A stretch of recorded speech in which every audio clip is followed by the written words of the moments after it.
Bonjour la team, j'espère que vous allez bien. Voilà, je vais faire une petite formation ce matin de... je veux parler d'abord de Risk Reward. Risk Reward, c'est la gestion de risques.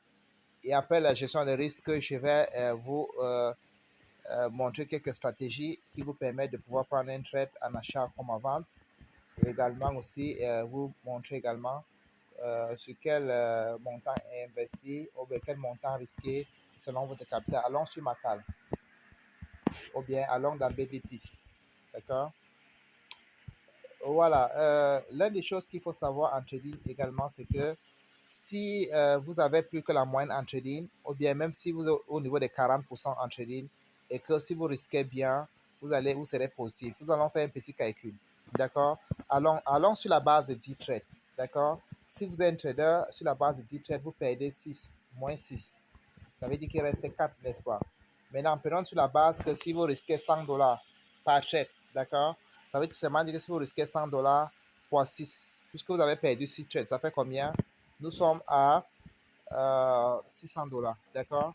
Maintenant, si vous gagnez 4 trades, ça veut tout simplement dire que vous risquez $100 parce que sur ma stratégie, c'est le minimum 1 sur 2, d'accord? 1 sur 2 veut dire vous misez $100 pour gagner $200. 1 sur 2, d'accord? Et les 1 sur 2, ça veut dire que si vous misez $100 pour gagner $200 et plus les $100 que vous avez misé puisque vous n'avez pas perdu, ça fait $300 fois les 4 trades. Vous voyez que nous sommes à $1,200 moins les $600. D'accord? Oh, non, moins les $1,000 autant pour moi parce qu'on a risqué, on a misé $1,000. Vous voyez que vous sortez avec $200. Ok. Allons sur quelqu'un qui a la moyenne. 50, ça veut dire sur 10 trades, il gagne 5. D'accord? Sur celui qui a 10 trades, il gagne 5. Voilà ce qui va se passer. Ok? Voilà. Ça veut dire que si il mise $100, 5 fois 100, ça lui fait 500. D'accord? Maintenant, sur celui qui a la moyenne, ça veut dire qu'il mise 100 fois 2. Pourquoi fois 2? Parce qu'il risque 1 sur 2. D'accord? 100 fois 2, ça fait 200 plus les 100 puisque les 100 qu'il a misé n'a pas perdu, ça fait 300 fois 5. Il a mis 500, 1500 moins 1000. Vous voyez qu'il est à 500 déjà, voilà, après avoir risqué les $10, les $1000 sur 10 jours. Alors, c'est quelqu'un qui a 70%, 70%, d'accord?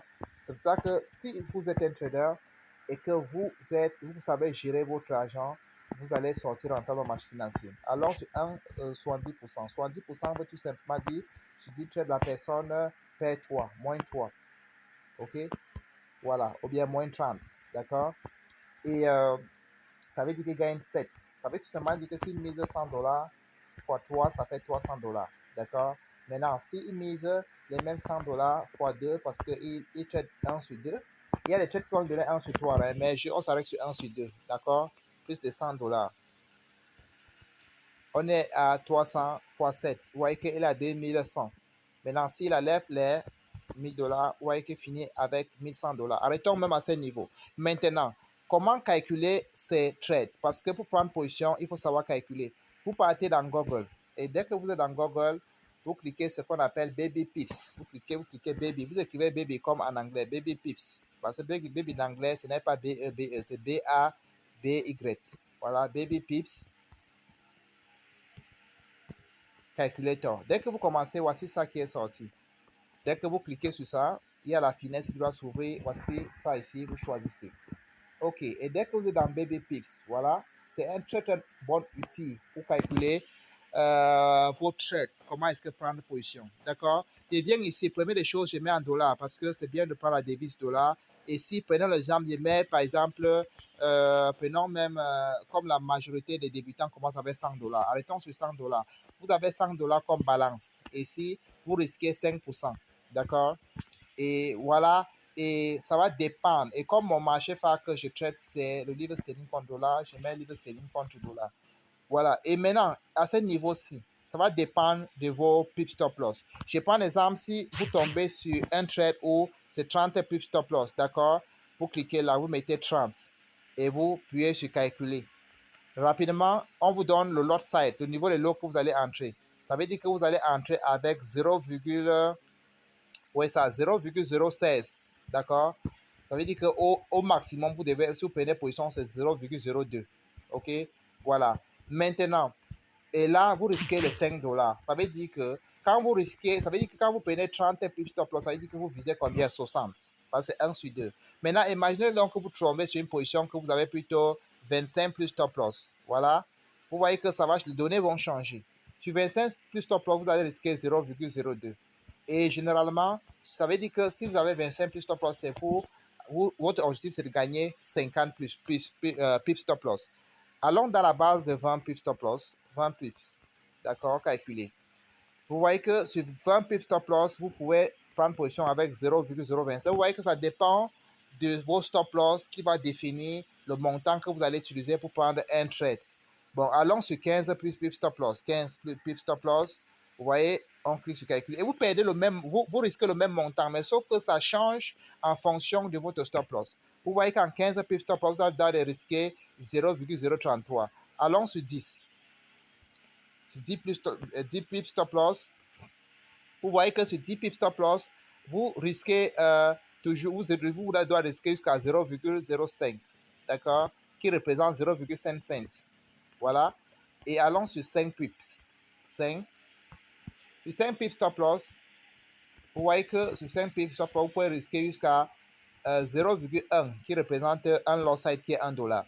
Voilà. Et maintenant, et allons sur quelqu'un qui a vu une trade qui vraiment snipe pas une chance, qui peut risquer 3 pips stop loss. Vous voyez qu'avec 3 pips stop loss, vous pouvez prendre position avec 0,16. OK? Vous voyez que ça change. Et allons sur 2. Voilà. Sur 2 pips stop loss, vous voyez qu'en risquant 5 dollars, vous pouvez trader avec 0,25. Comprenez? J'espère que vous avez compris comment cela se calcule. C'est très très simple. Voilà comment on calcule. Et alors, nous allons aller rapidement sur les graphiques. On était sur le graphique. Tout à l'heure, j'ai demandé à mes élèves de sortir de position. Peut-être certains n'ont pas compris pourquoi. Nous avons pris ces mouvements-ci. Ok, ça c'est sur le livre Stelling. Nous avons pris ces mouvements-ci et le marché est arrivé ici. Regardez ce que le marché a fait ici. C'est doji. Le marché a sorti cette bougie, cette doji ici. Après, il y a une cette bougie qui est sortie, qui a engorgé, qui a absorbé entièrement, ou bien qui a avalé entièrement cette bougie doji. Et dès que ça a clôturé, j'ai fermé mes trades. Parce que c'est un signe qui montre que le marché va exploser vers la hausse. Et regardez ce qui s'est passé. Vous voyez que le marché a explosé vers la hausse.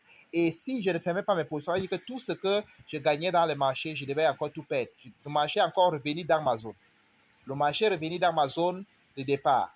OK? Voilà, là, c'est un signe. Quand vous voyez souvent ça dans le marché, il faut sortir. OK. Maintenant regardez ce qui m'a permis de prendre position le matin. Regardez ici. Vous voyez cette bougie indécisive là. Ça. OK? Vous voyez que l'autre bougie est sortie et ça a absorbé entièrement cette bougie en 15 minutes. Non, en 30 minutes, temps pour moi. Regardez ici. Vous voyez que pendant que le marché était haussier, après cette bougie est sortie, absorbé entièrement cette bougie. C'est un signe pour moi de vendre. C'est pour ça que j'ai vendu. Et dès que le signal s'est fait, normalement, j'attendais le marché à 1,26 000. Mais généralement, dans le trading, il faut prendre position et manager votre trade parce que ça sert à rien d'être en gain et le marché vous rentre en négatif et il rentre, récupère tous les gains et vous laisse en négatif. Je pense que vous avez compris. Et l'une des choses aussi que vous pouvez aussi avoir pour prendre position, ça peut aussi être double top. Regardez un peu ici. Si vous regardez bien ici, vous voyez que ici le marché a fait un signe comme M là.